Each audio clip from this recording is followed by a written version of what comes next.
બોલો શું નામ તમારું કાકા? મારું ઈશ્વરભાઈ રમણભાઈ સોની. ઈશ્વરભાઈ રમાભાઈ સોની. હા. તમારા બા? જયશ્રીબેન. કઈ ના છો તમે? હું અઢો બાજુનો. ઓઢવ અમદાવાદના છો? હા. પણ બીજું તમારા ઘરમાં કોણ છે? અમે બે જ છીએ સાહેબ. બે જ છો? છોકરા બોકરા નહીં? ના છોકરા એક્સપેલ થઈ ગયું. તો ક્યાં રહેતા હતા તમે અત્યાર સુધી? રિંગ રોડ અઢો પેલો અઢો રિંગ રેડ બસી રાખો ને એમાં રહેતા હતા.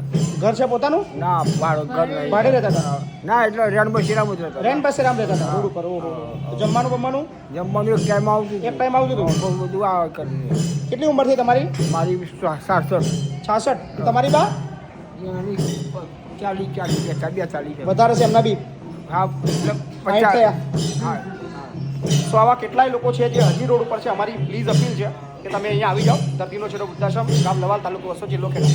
કોઈ ચિંતા ના કરો, રહો અહીંયા. બરાબર? રૂમમાં છે પાપુ રૂમમાં. વ્યવસ્થા અત્યારે અહીંયા કરીએ છીએ. પછી તમને હાજે ગમે તે જગ્યાએ સેટ કરી દઈશું. હા, હમણાં અહીંયા આરામ કરો. બરાબર? ગમે તે બીજી ઓકે, તમે બેન ભેગા રાખીશું. હા ને, ચિંતા ના કરો.